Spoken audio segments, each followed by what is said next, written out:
Last session में हमने Z scheme का एक बेसिक प्लान ड्रॉ किया था, वही वापस ड्रॉन है। हम ये डिस्कस करना चाहते हैं कि इलेक्ट्रॉन्स किस तरह लिबरेट हुए और किस तरह NADPH का फॉर्मेशन हुआ। फिर से शुरू करते हैं अलग तरीके से। लाइट का इंसिडेंस लाइट हार्वेस्टिंग कॉम्प्लेक्स 2 से एनर्जी आई P680 को, और P680 ने एक्साइट होकर 2 इलेक्ट्रॉन लिबरेट कर दिए। विद एवरी एक्साइटमेंट ये इलेक्ट्रॉन लिबरेट करेगा, लेकिन ऐसा बार बार संभव नहीं हो पाएगा कि हर बार लाइट की एनर्जी आए और ये इलेक्ट्रॉन निकाल दे। ऑफ कोर्स एक्साइटमेंट के बाद जितने इलेक्ट्रॉन आउटर ऑर्बिट की तरफ जाएंगे, सिर्फ वही एक्साइटमेंट के बाद बाहर निकल पाएंगे, हर बार ऐसा नहीं होगा। तो क्लोरोफिल का ये मॉलिक्यूल 2 इलेक्ट्रॉन लिबरेट करने के बाद ये अपने इलेक्ट्रॉन्स कंपनसेट कर लेता है मैंगनीज से। जब ये एक्साइट होकर 2 इलेक्ट्रॉन निकालेगा तो ये 2 इलेक्ट्रॉन तो ऊपर चले गए, लेकिन अपने जो 2 लॉस्ट इलेक्ट्रॉन है, खोए हुए इलेक्ट्रॉन है, ये मैंगनीज से ले लेता है। और मैंगनीज बदले में ये इलेक्ट्रॉन्स वाटर से ले लेता है। अंडरस्टूड है? अगर 2 वाटर मॉलिक्यूल का स्प्लिट किया जाए तो 2 वाटर मॉलिक्यूल के स्प्लिट से बनने वाला प्रोडक्ट जो होगा वो ये होगा, 2 इलेक्ट्रॉन, 2 प्रोटॉन, 2 OH आयन इसके आयोनाइजेशन से डेवलप हो गए। ठीक, 2 OH, 2 H और 2 इलेक्ट्रॉन। 2 इलेक्ट्रॉन तो मैंगनीज ले जाएगा, बचे ये 2। इनमें से ये जो 2 OH आयन बचे हैं, ये 2 OH आयन क्या करेंगे?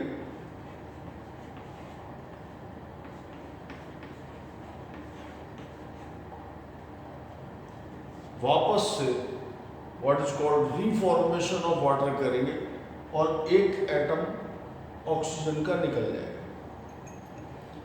ये रिएक्शन फोटोलिसिस ऑफ वाटर, जिसको हमने 4 वाटर के हिसाब से पढ़ा, तो 4 इलेक्ट्रॉन जाएंगे, 4H, 4 OH, 4 OH से रीफॉर्मेशन हुआ 2 वाटर और 1 ऑक्सीजन मॉलिक्यूल का। पर क्योंकि यहाँ 2 इलेक्ट्रॉन के थ्रू समझ रहे हैं इस बात को, तो हम 2 वाटर से ये प्रोसेस समझ लेते हैं कि किस तरह ऑक्सीजन इवॉल्व होती है। पहला कंसेप्ट। दूसरी बात, अब ये जो 2 इलेक्ट्रॉन गए FeO के पास, ये FeO से होते हुए PQ और फर्दर चेन में जाते हैं।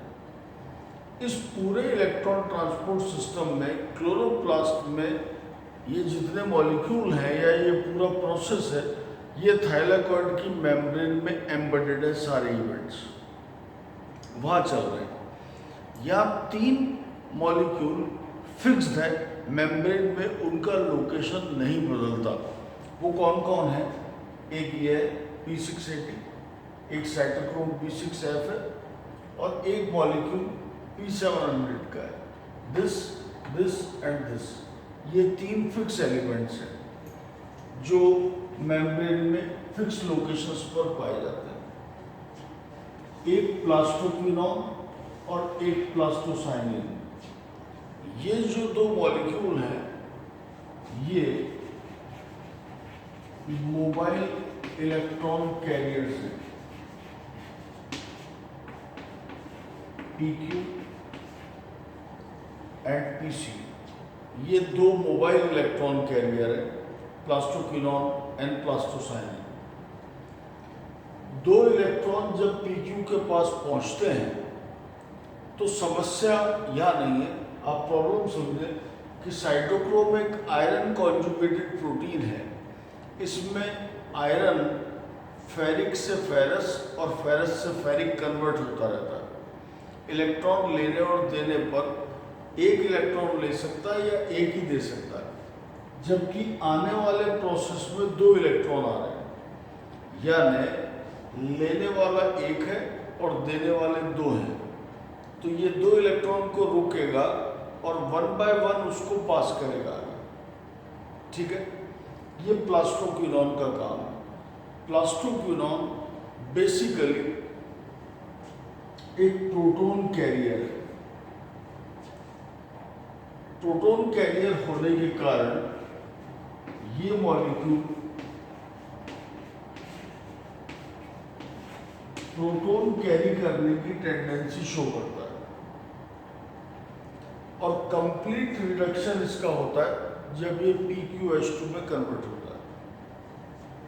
ये काम डायरेक्ट भी हो सकता है, यानी ये मॉलिक्यूल 1/1 एक एक प्रोटॉन लेकर या दो प्रोटॉन एक साथ लेकर, दो इलेक्ट्रॉन एक साथ लेकर, दो प्रोटॉन एक साथ लेकर कंप्लीट रिड्यूस हो सकता है। यानी ये क्या करेगा, यहाँ से जो दो इलेक्ट्रॉन आ रहे हैं उनको रिसीव करेगा और दो प्रोटॉन लेकर कंप्लीट रिड्यूस हो जाएगा। बदले में ये क्या कर सकता है, इन इलेक्ट्रॉन्स और प्रोटॉन्स को 1/1 लिबरेट कर सकता है। ये इसकी टेंडेंसी है। यानी दो इलेक्ट्रॉन यहाँ है और आगे एक ही इलेक्ट्रॉन जाना है, तो ये एक इलेक्ट्रॉन को रोक कर यानी हाफ रिड्यूस्ड स्टेट में भी अवेलेबल हो सकता है, या आवश्यकता पड़ने पर ये मॉलिक्यूल कंप्लीट ऑक्सीडाइज भी हो सकता है। ये जो तीन स्टेट हैं इसके PQ, PQH and PQH2, that's quinone form, semi quinone form